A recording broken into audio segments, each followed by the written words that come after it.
nouvelle politique des langues. D'abord, il faut prendre conscience du fait qu'une politique des langues, c'est un concept qui ne va pas de soi.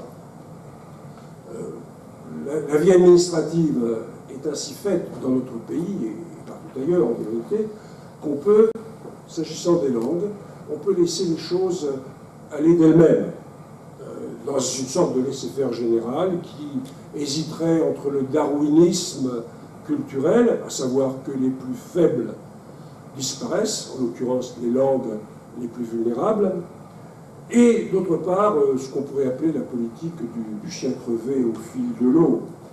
Et dans la pratique, quand on regarde ce qui se passe souvent dans ce pays, c'est une attitude, ce laisser-faire, qui revient à laisser s'installer de plus en plus, aux dépens des autres domaines linguistiques, un couple qui est le couple anglais-espagnol. Je précise que je n'ai rien contre l'espagnol, j'admire l'hispanité, je n'ai rien contre l'anglais, puisque j'ai été nourri, et j'ai nourri des générations d'étudiants au lait de la langue et de la culture anglo-saxonne. Mais ces deux langues-là, qui, prises individuellement, sont totalement inoffensives, mais accouplées, comme elles le sont très souvent dans notre système, sont dévastatrices. Ces langues-là doivent apprendre à coexister avec d'autres, sans devenir les bactéries tueuses qu'elles sont très souvent. Alors, je suis de ceux qui pensent que face à ce darwinisme conscient, ou à se laisser faire, une politique des langues doit être d'abord volontariste. Il est nécessaire d'avoir, je l'ai expérimenté, une mentalité de combattant pour définir et surtout pour mettre en œuvre une politique des langues. La politique des langues, ça ne consiste en aucun cas, comme c'est trop souvent le cas, à observer comment les choses se passent, à compter les points en quelque sorte, et à établir annuellement des statistiques en procédant régulièrement aux ajustements nécessaires en termes de moyens au vu de l'évolution des effectifs qui, si on y prend garde, jouent toujours en faveur du couple anglais-espagnol. Il se trouve que nous sommes dans une tradition jacobine à laquelle d'ailleurs je me rattache sans complexe, et notre structure administrative est telle que dans l'éducation nationale,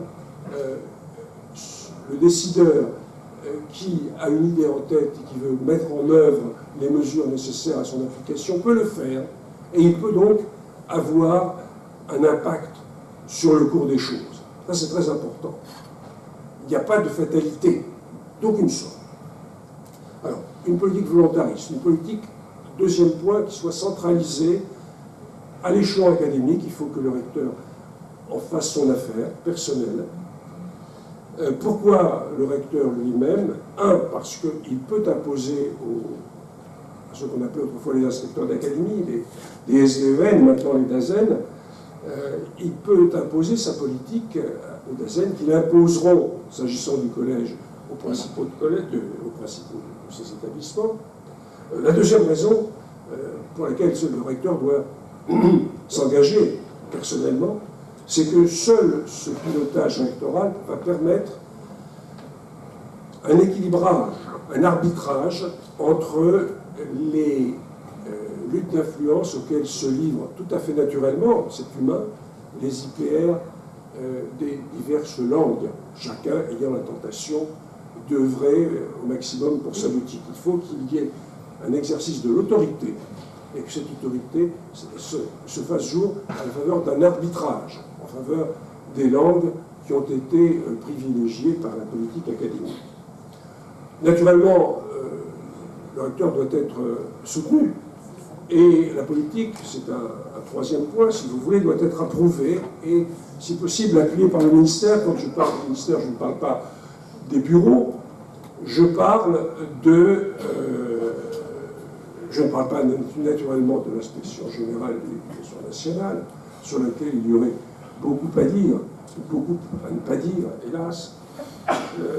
Mais cette politique doit être appuyée par le ministre lui-même, qui seul dispose de la force de dissuasion nécessaire face par exemple, aux demandes des élus. J'ai en mémoire un exemple très précis, au début des années 2000, au tout début des années 2000, 2001, 2002. Un certain nombre de collèges dans l'Aisne, j'étais à l'époque recteur de l'Académie d'Amiens, offraient comme langue vivante le couple anglais-allemand, uniquement. Ils avaient à côté, à 5 km, des collèges qui offraient l'espagnol aussi. Et les parents disaient, soutenus par les élus, mais ça n'est pas juste.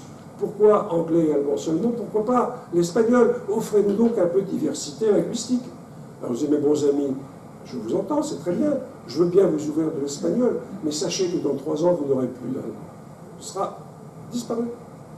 Et la diversité linguistique, en vérité, ce sera un peu plus d'unification à la faveur de ce couple anglais-espagnol.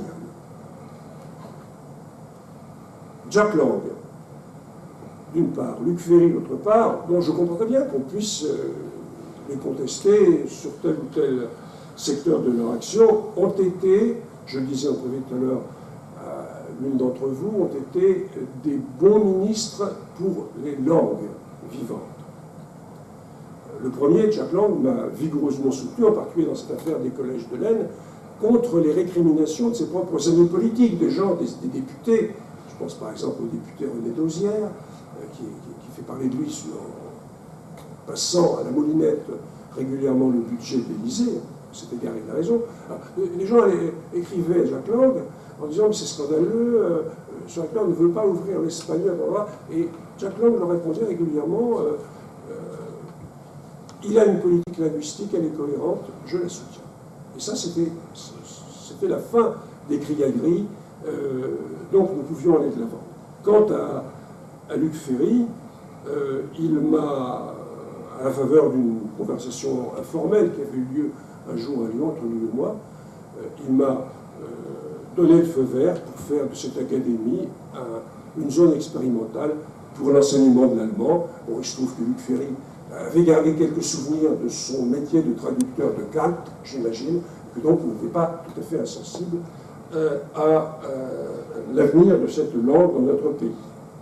Plus important encore peut-être, j'ai dit volontariste, j'ai dit centralisé sous l'autorité directeur, j'ai dit, n'est-ce pas, approuvé et appuyé par le ministre. Peut-être plus important encore, il faut que cette politique des langues en académie soit une politique durable. Il faut éviter les coups de volant à droite et à gauche qui se donnent à chaque fois qu'un nouveau recteur est nommé et qui peut arriver avec des marottes qui ne sont pas nécessairement les mêmes que celles de son prédécesseur. Alors, pour que le désordre plus total ne s'installe, pour éviter qu'il ne s'installe, j'ai proposé, je propose encore aujourd'hui, que les priorités linguistiques d'une académie soient inscrites, soient gravées, en quelque sorte dans le marbre, sous forme d'un contrat spécifique qui soit opposable, à la fois dans les projets d'établissement et aussi dans les documents contractuels qui relient l'académie au ministère, de sorte qu'un changement de recteur n'implique pas un tournant à 180 degrés, enfin 182, oui, 180 degrés ou 90 dans la politique des langues. Alors, quelle méthode pour arriver à cela? D'abord, je crois qu'il faut, ça apparaît sans doute très clairement dans ce que je viens de dire, il faut instaurer ce que j'appellerais une discrimination positive. Toutes les langues, ce n'est pas un linguiste qui dira le contraire, méritent d'être soutenues. Mais il se trouve que certaines en ont infiniment plus besoin que d'autres. Il y a celles qui prospèrent, quoi qu'on fasse ou quoi qu'on ne fasse pas. Quand on n'a, encore une fois, pas de politique, c'est l'anglais et l'espagnol qui règnent sans partage. Et donc, une politique cohérente de l'enseignement des langues vivantes doit commencer par l'identification de 2 ou 3 langues à protéger particulièrement. Je reviendrai dans un quart de seconde, dans quelques minutes, sur la liste possible de ces 2 ou 3 langues-là. Alors, un principe de base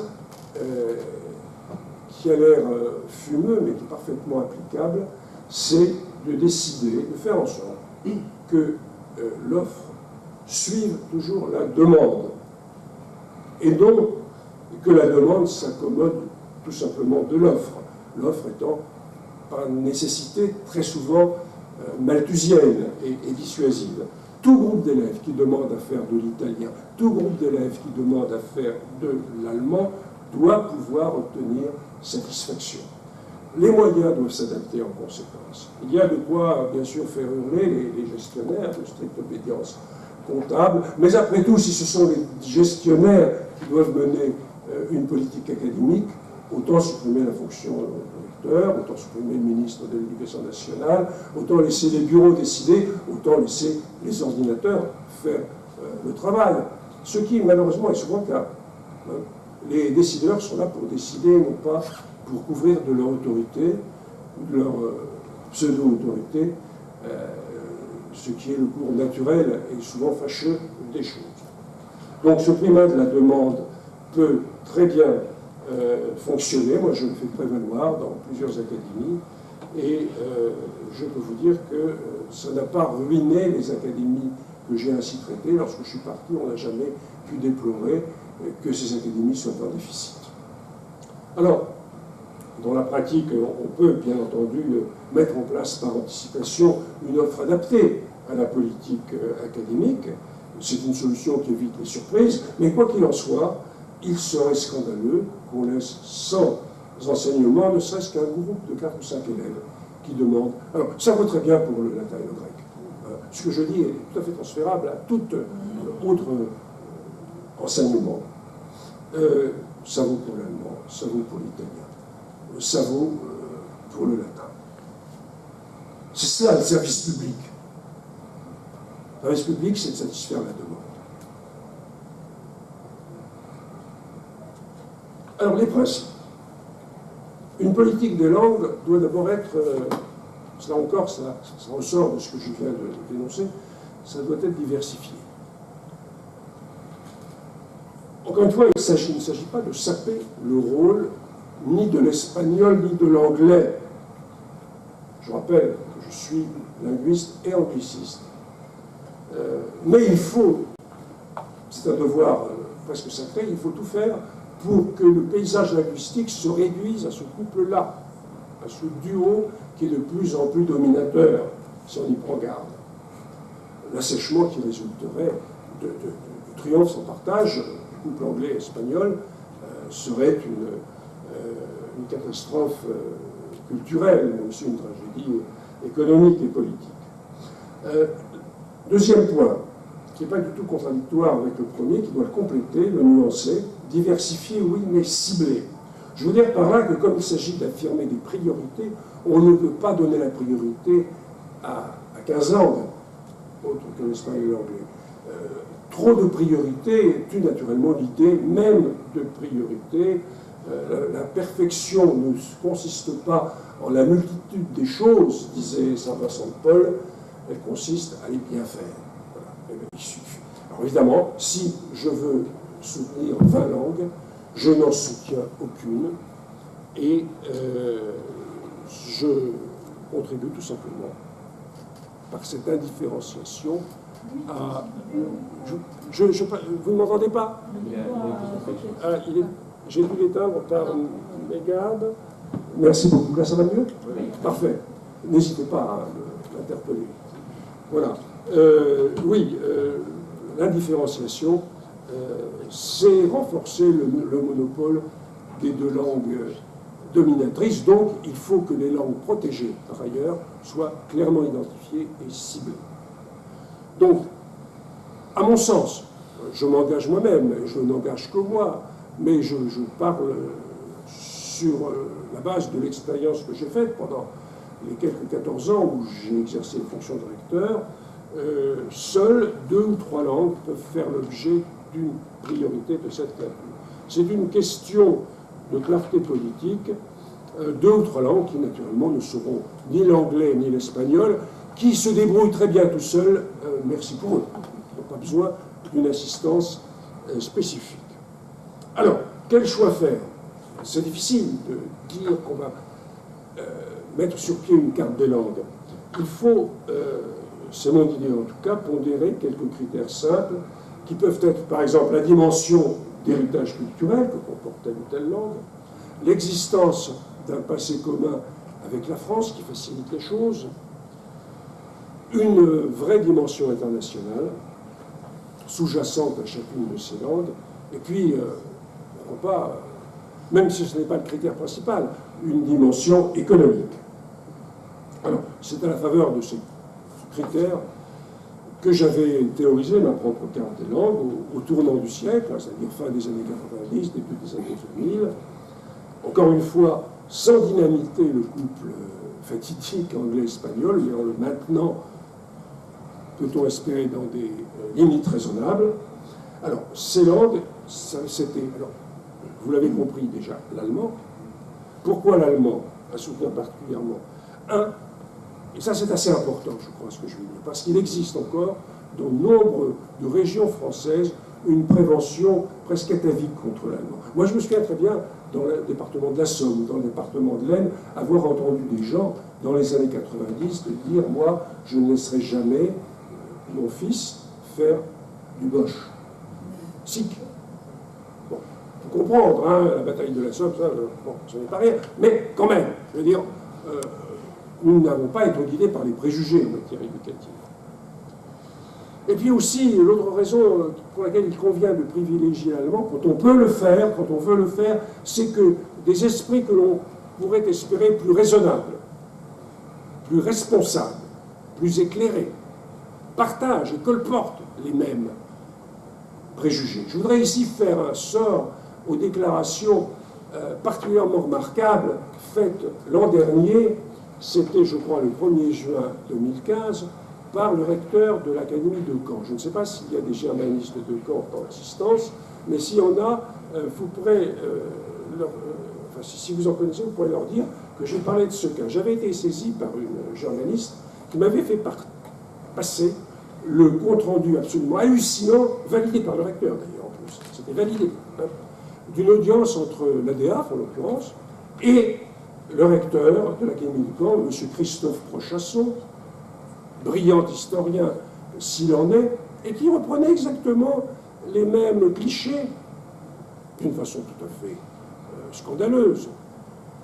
Que disait-il, M. Prochasson? Il disait qu'il y avait eu 2 guerres mondiales et qu'il fallait bien comprendre que les jeunes préfèrent se tourner vers des langues plus, guillemets, attractives.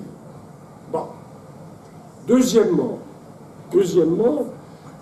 il parlait, à propos de la réaction des élèves et des parents, d'une répulsion sikh. Là encore, je n'invente pas ce mot, je ne substitue pas à un autre qui aurait été employé par M. Prochasson, il l'a employé, c'est un compte-rendu. Donc il faut comprendre la répulsion que les gens entretiennent vis-à-vis de l'allemand. Troisième argument, pour montrer sa vaste culture, M. Prochasson nous disait, et puis la culture allemande, c'est surfait. D'ailleurs, c'est bien simple, la philosophie allemande est en voie, je cite là encore textuellement, j'ai assez bonne mémoire par rapport à ce texte, quelques autres choses, la philosophie allemande est en voie d'être remplacée par la philosophie analytique américaine. Alors quel est le rapport entre la philosophie analytique américaine et l'enseignement en 6e dans la banlieue de Caen ou de Mortagne-au-Perche, je n'en sais rien. Toujours est-il que ces déclarations absolument ahurissantes ne sont pas simplement l'effet d'une personnalité originale. Elles avaient valeur de prescription, et pour bien montrer, mesdames et messieurs, mes chers collègues, pour bien montrer l'importance que les plus hautes autorités de ce pays, en ce moment, accordent à la diversité linguistique, il faut savoir que quelques mois, quelques semaines en vérité, c'est passé fin août, début septembre, après avoir tenu ces propos ahurissants, le dit M. Prochasson a été appelé à l'Élysée auprès du chef de l'État pour être son conseiller en matière d'éducation. Voilà, je passe sous silence des déclarations au moins intempestives qui ont été tenues à peu près au même moment par un germaniste d'ailleurs, le recteur, le ci-devant recteur, il n'est plus depuis quelques mois, de l'Académie de Lille, qui s'appelait mon collègue Jean-Jacques Paulet, qui disait que, sur un ton de reproche, en vérité, il n'y avait plus que les professeurs d'allemand, ces ballots, sans doute, qui défendent l'enseignement d'allemand au collège et au lycée.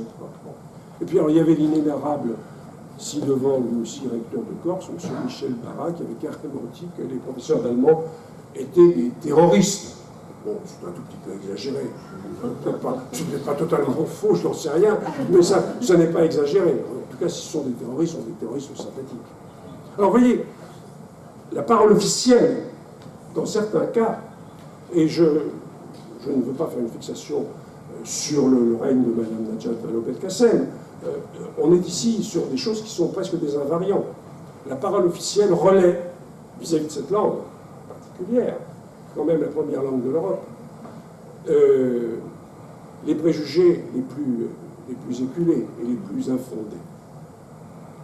Il me revient d'ailleurs, j'ai vu ça dans un document du SNES récemment, grâce à Twitter, sur lequel je m'active, comme vous le rappeliez d'ailleurs. Je crois que je croise le chemin d'un certain nombre d'entre vous tous les jours à cet égard.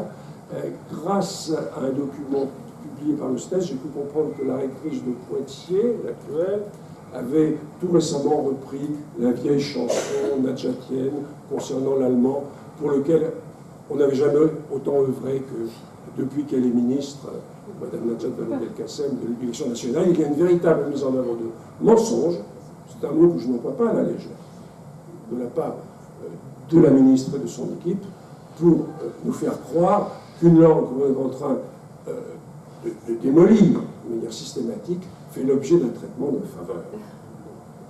Les recteurs sont censés diffuser la parole ministérielle, mais ils ne sont pas censés non plus,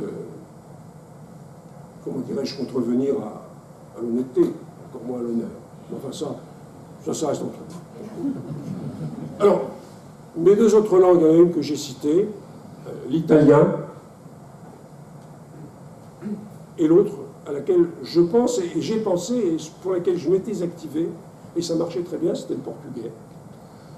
Pour ces deux langues, il existe un avantage considérable qui est la présence dans notre territoire de segments de population parfaitement intégrés, mais qui éprouvent un besoin légitime de cultiver cette ressource. L'italien devrait rester un axe fort dans des académies comme celle de Nice, de Grenoble, de Lyon même, et puis aussi, naturellement, Nancy, Metz et Lille. J'ai été professeur dans une vie antérieure à l'université de Lille 3, et je peux vous dire qu'il y avait à l'époque un département d'italien qui était tout à fait flamboyant. C'est normal, c'est dû à la présence d'une souche italienne extrêmement importante qui est venue au début du XXe siècle, entre autres, par le biais des charbonnages et des aciéries, n'est-ce pas, dans la région du Nord et de l'Est de notre pays. Quant à la langue portugaise, les choses sont tellement évidentes, n'est-ce pas, que je n'ai pas. Ces atouts de départ appellent tellement une exploitation un peu systématique que je n'ai même pas besoin de m'y appesantir. Alors, comment faire? D'une part, il faut, pour mettre en œuvre cette politique que je qualifie délibérément de protectionniste, il faut toujours avouer ses vices. Je suis protectionniste, comme je suis assez centralisateur. Parce que si on n'est pas protectionniste, on est libre-échangiste, et puis c'est simplement le plus fort. C'est le règne du renard libre, renard linguistique libre dans un poulailler linguistique libre. C'est-à-dire que voilà, mange tout ce qui n'est pas une poule espagnole ou une poule anglaise. La main dans la main, les deux, puisque c'est un couple. Alors, les académies doivent s'engager dans des partenariats. Ça, c'est la première nécessité. Partenariats, accords bilatéraux, nul besoin de passer par le Quai d'Orsay. Hein, c'est facile avec certains pays.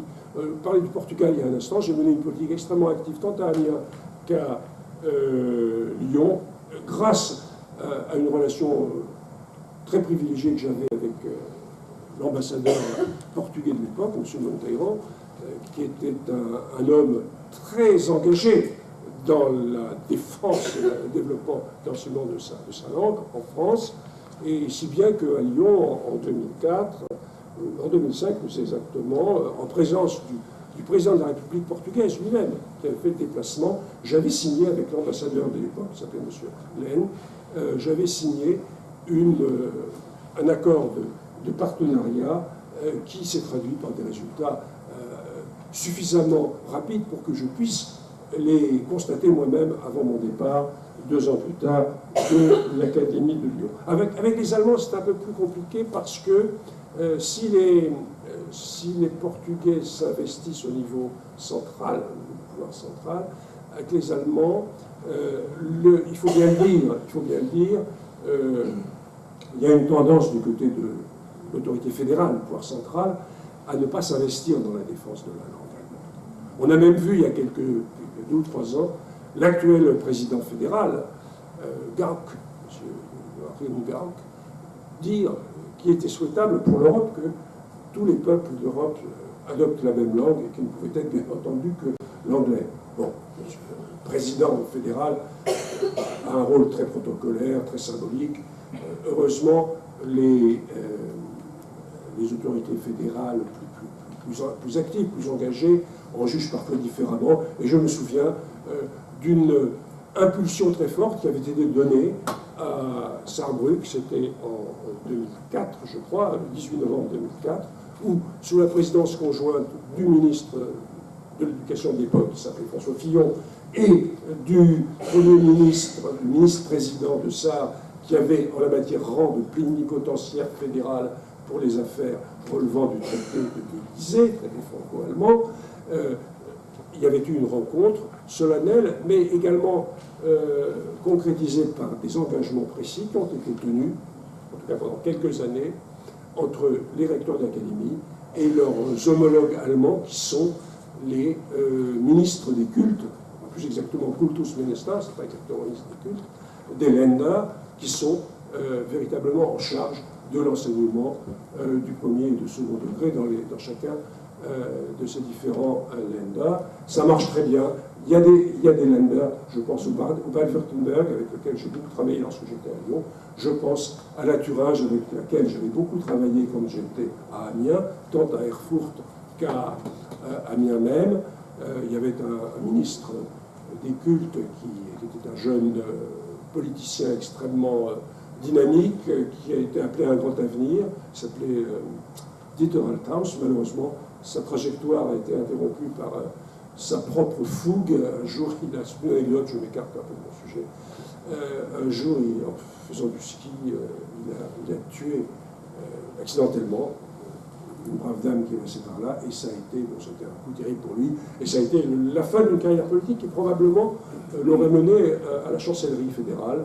C'est un grand dommage pour les relations franco-allemandes, linguistiques et culturelles, parce que cet homme-là est très convaincu de cette chose, et Dieu sait que nous avons beaucoup travaillé. Toujours est-il que ce qu'il y avait à l'époque. Alors, vous me direz, oui, mais les relations entre l'Allemagne, on a vu récemment au rectorat de Paris, Madame Vallaud-Belkacem poser avec un certain nombre, entouré de ses recteurs, qui n'étaient pas nés comme d'habitude quand on pose pour une photographie avec Madame Vallaud-Belkacem, et il y avait un certain nombre de dignitaires allemands. Oui, très bien, mais ça, ce sont des modalités, c'est l'écume des choses, et Dieu sait que le destin précis des langues vivantes dans ce pays est livré, n'est-ce pas, au plus grand désordre, voire à la politique destructrice que vous savez. Hein. Encore une fois, les proclamations régulières faites en faveur de l'enseignement de l'allemand depuis la rue de Grenelle sont très largement insincères. Voilà. Il se trouve que il y a un peu plus d'un an, fin avril, je crois qu'un certain nombre d'entre vous avaient vu ce texte, puisqu'il a, à la suite de ce qu'on appelle dans les films noirs, dialogue d'Audiard, une bévue ancillaire, peut-être soigneusement préparée. Cette lettre avait été diffusée, elle avait beaucoup circulé, je crois qu'elle était pratiquement dans tous les établissements. J'avais adressé à un personnage qui s'appelle M. Serge Barbet, je cite toujours les noms de mes cibles, c'est un principe. M. Barbet, sauf sur Internet, vous faites un tout petit peu plus prudent, parce qu'on ne peut pas s'expliquer. M. Barbet alarmé par un tweet que je venais de faire, c'était juste après qu'on venait de rendre publiques les intentions ministérielles en faveur, entre guillemets, du collège. M. Barbet avait été alarmé par ma propre inquiétude, fait un tweet dubitatif, et il m'avait aussitôt envoyé par mail toute cette propagande infantile préparée par la Propagandstaffel de la rue de Grenelle. Des niaiseries épouvantables, des contre-vérités. Enfin, vous savez, ces petites fiches-là, que la cellule de communication, c'est pas ça. Alors, je l'ai fait, pris par une certaine colère, et en même temps guidé par ma propre réflexion, je lui ai fait une belle lettre, où je lui fais un bilan de tout ce qu'on pouvait faire, grâce au dispositif que Mme Belkacem était en train de jeter à bas, à savoir, je n'en parlerai pas, parce que chacun sait de quoi il s'agit, les sections européennes et les classes bilingues. Et j'avais fait, à la faveur de cette lettre, j'avais fait un bilan, j'avais esquissé un bilan de ce qu'on pouvait faire quand on avait une politique volontariste en faveur de la diversification linguistique. Je vous avais dit, par exemple, qu'à la rentrée 2005, sous mon mandat lyonnais, le nombre d'élèves germanistes en collège et lycée avait atteint son plus haut niveau depuis 10 ans, et que le nombre d'élèves en bilingue anglais-allemand était passé de la rentrée 2004 à la rentrée 2005 de 1441 à 2814, ce qui est quand même la preuve d'un certain volontarisme, voire d'une certaine activité. Les chiffres sont vérifiables, je n'avance jamais de données inexactes, à moins que mes successeurs à Lyon aient décidé d'expurger les données statistiques qui font l'objet d'un bulletin régulier, parce que c'est quand même énorme. Ces chiffres sont consultables et vérifiables. Alors, ma lettre à M. Barbet, qui était bien embarrassante, parce que je disais des choses vraies, qui n'étaient pas du ressort de la simple propagande, n'a jamais reçu de réponse, et pour cause, puisque j'y mettais en pièces la logique qui préside à cette funeste réforme du collège. Je me rends compte que je parle trop, j'en ai quasiment terminé. Alors, faire aujourd'hui, je parlais à l'instant des bilans, je parlais à l'instant des sections européennes. Faire le bilan, à l'heure présente, de ces dispositifs, un an et quelques après la funeste annonce de la réforme du collège et quelques semaines après sa mise en application, faire ce bilan, c'est tout simplement faire l'appel aux morts. Hélas, hélas, hélas, on étouffe de colère. C'est le tableau de la honte. Il a été largement fait état sur Twitter et ailleurs, partout sur Internet, d'un tableau dressant le bilan de l'évolution des bilangues allemand-anglais. Alors, moi j'ai particulièrement honte pour l'Académie de Lyon, puisque à cette rentrée, cette académie que j'avais essayé de pousser justement vers le haut, par rapport, non seulement par rapport aux langues anciennes, mais par rapport aux langues vivantes, a priorisé, si vous voulez, si j'ose ce terme horrible, le nombre de sixième bilingues a baissé à cette rentrée de 65,5%. Je ne sais pas si vous vous rendez compte. Alors, ça n'atteint pas le renouveau record de l'Académie de Caen, où un ancien officier de carrière nommé recteur après avoir passé par la Cour des comptes, enfin bon, bref, un peu du n'importe quoi, autant le citer, il s'appelle M. Cabourdin, Pierre Cabourdin. Il avait si bien entendu le message de son prédécesseur Prochasson, dont je parlais tout à l'heure, que, à cette rentrée, les bilangues en sixième, allemand, anglais, ont baissé, tenez-vous bien, de 93,3%. Chiffre du ministère, et 95 selon la DAF. Vous voyez qu'on est quand même dans une fourchette très resserrée, c'est la dévastation. Hein, c'est la dévastation.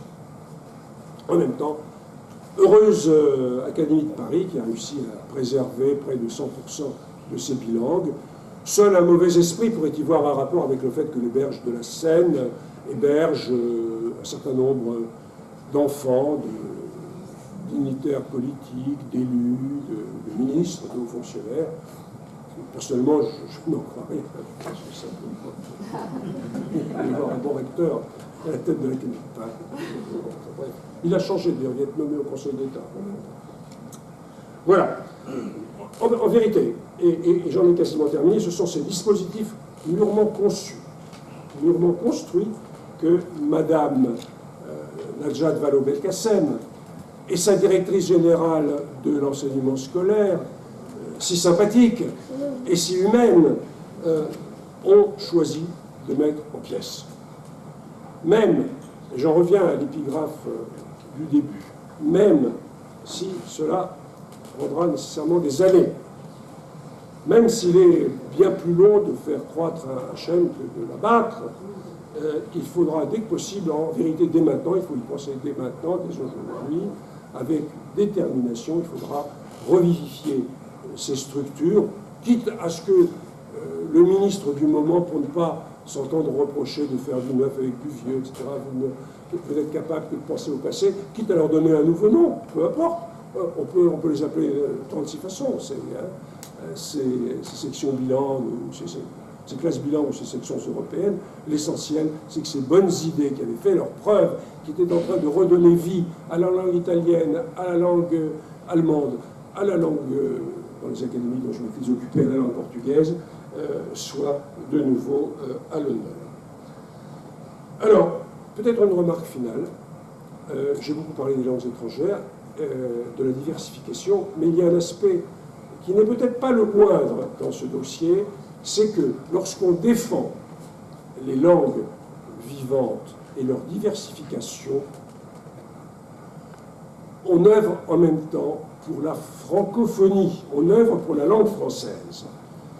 D'une part, parce que cette diversification encourage nos partenaires à la réciprocité, et puis d'autre part, parce que en diversifiant les langues, on contribue à écorner un peu plus, un tant soit peu en tout cas, tant en France que dans notre pays, cette suprématie assez insupportable. Je le dis en tant qu'angliciste, qui est navré de voir sa discipline devenir une sorte de coiné, de globish d'aéroport, etc. Donc écorner là, un tant soit peu, pour commencer, la suprématie injustifiable de la langue anglaise. Voilà, je voudrais terminer pour donner du cœur à l'ouvrage, quand même, à tous ceux qui m'écoutent, par une anecdote personnelle. En août 1902, pardonnez-moi, je suis vieux, donc je me trompe de siècle. En août 2006, j'avais rencontré, à sa demande, au ministère de l'Intérieur, au mois d'août. Vous vous rendez compte, un recteur qui est prié d'aller au ministère de l'Intérieur, déjà en plein mois d'août, enfin bref. J'avais été un peu apostrophé par le directeur adjoint du cabinet du ministre de l'Intérieur de l'époque, qui a depuis connu de haute destinée, puisqu'il est, me dit-on, devenu pendant 5 ans président de la République, il s'appelle Sarkozy. Et ce personnage, c'est un temps où M. Sarkozy faisait fond sur le communautarisme islamique, qu'il pourfend aujourd'hui avec autant de conviction qu'il le défendait en 2006-2007. J'avais eu maille à partir avec le ministère de l'Intérieur, et avec ma propre hiérarchie d'ailleurs, et c'est là-dessus que j'ai été amené à quitter mes fonctions, pour être très exact, on me les a retirées. J'avais élevé de très sérieuses objections à l'ouverture d'une école hors contrat, une école professionnelle islamique, qui ne répondait à aucune des exigences prévues par la loi pour ce type d'établissement, particulier en matière de sécurité et d'hygiène publique. C'est une histoire dans laquelle je ne vais pas rentrer, elle est très détaillée. Enfin, voilà. Alors, lors de cette rencontre qui avait lieu dans un endroit fort noble du ministère de l'Intérieur, qu'on appelle le fumoir, j'avais exprimé mes réserves, et puis monsieur l'adjoint de M. Claude Guéant, à l'époque directeur de cabinet, c'était un préfet lui-même, m'avait dit, en me toisant d'une certaine hauteur, on ne mène pas des combats perdus d'avance. Alors je lui avais répondu, si, monsieur le directeur, on les mène parce qu'il n'y a pas de combat perdu d'avance. Et c'est sur cette note que je voudrais terminer mon propos pour dire à tous ceux Je ne sais pas, je n'ai pas fait le décompte des linguistes parmi vous, tous ceux qui sont abasourdis, déprimés, inquiets, à juste titre. Je sais très bien ce qui se passe chez les germanistes ou chez les enseignants d'autres disciplines linguistiques. Ils sont en sous-service, où on leur demande de songer en conversion, etc., où on éclate le service entre 2, 3, voire parfois, paraît-il, 4 établissements. Je leur dis, il n'y a pas de combat perdu d'avance, il n'y a absolument pas de fatalité, et à cet égard, le combat que nous menons pour réinstaurer une véritable politique des langues, c'est à peu près le même, c'est une sorte de métonymie du combat que jour après jour, inlassablement, nous devons, les uns et les autres, mener pour tout simplement les valeurs de l'humanisme.